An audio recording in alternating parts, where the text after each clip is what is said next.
Hello, I'm Yaniv Price, a software engineering leader, coach, consultant, and the author of Fixing Management. Welcome to the Fixing Management podcast, the podcast that gives you actionable guidance on becoming a more effective leader. Today we're talking about one of the biggest myths in management, motivation. You've probably heard it before. You just need to motivate your team.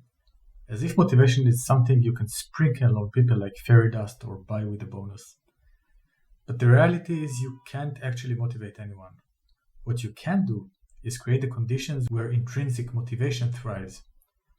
Let's explore what that means and what it looks like in practice. Imagine Mark, a software engineering manager under pressure to deliver more features faster. He decides to motivate his engineers with a handsome bonus for the engineer that delivers the most. Sounds good, right? Unfortunately, it backfires. People start rushing code, cutting corners, and hiding bugs. Collaboration turns into competition. Quality drops, morale drops, and despite the extra cash, the team misses deadlines due to rework. Mark can't believe it. I gave them money. Why didn't they work harder? Because motivation doesn't work like that.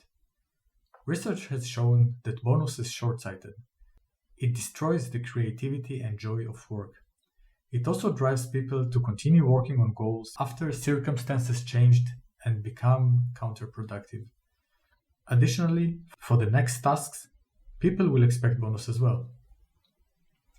So if money, pressure, or prep talks don't really motivate, what does?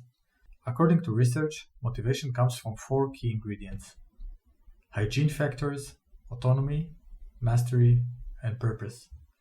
Let's break those down. Let's start with hygiene factors. According to Herzberg's research, these aren't motivators, but when missing, they destroy motivation. Things like fair pay, working condition, and policies. You can't expect people to be passionate if they are underpaid, use defective equipment, or have to comply with unnecessary policies. So fix the hygiene first, then talk about growth. Now to the 3 motivators: autonomy, mastery, and purpose, as described in Daniel Pink's magnificent book, Drive. Autonomy means giving people the freedom to decide how to do their work within clear boundaries. It's about trust and clarity. Explain and repeat the why, the high-level goals which are crucial for alignment, and then let them choose whatever they can choose. For example, how to implement a solution, how to organize their week, even which goals to prioritize, as long as the outcomes are clear. The opposite of autonomy, micromanagement. Being told what to do, when, and exactly how. That kills ownership and with it, motivation. Mastery is about the joy of getting better at something meaningful. Your people want to improve their craft, not just execute tasks. Give them opportunities to learn, experiment, and understand the product and the customer, not just the code or process. If every task is too easy, leading to boredom, or very hard, leading to a sense of failure, motivation disappears. While there are always tasks on both these ends, you want that sweet spot where challenge meets capability as much as possible. Next, purpose.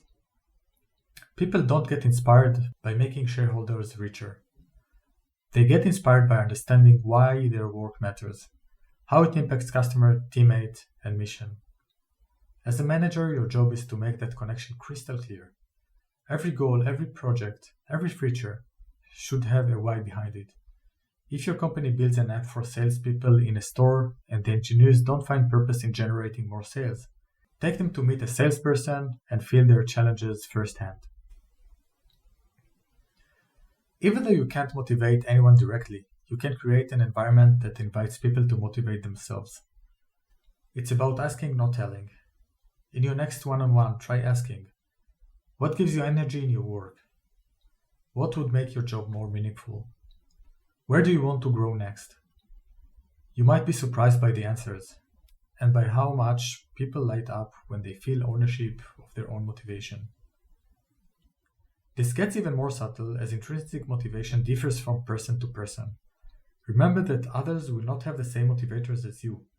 whether money, title, status, bringing value to customers, or recognition. So next time someone tells you to motivate your team, remember, motivation isn't something you do to people. It's something that happens within people when you set the right stage for it. Solid hygiene, autonomy, mastery, purpose. And that's your job to create and constantly maintain. That's it for today. Thanks for listening and keep fixing management.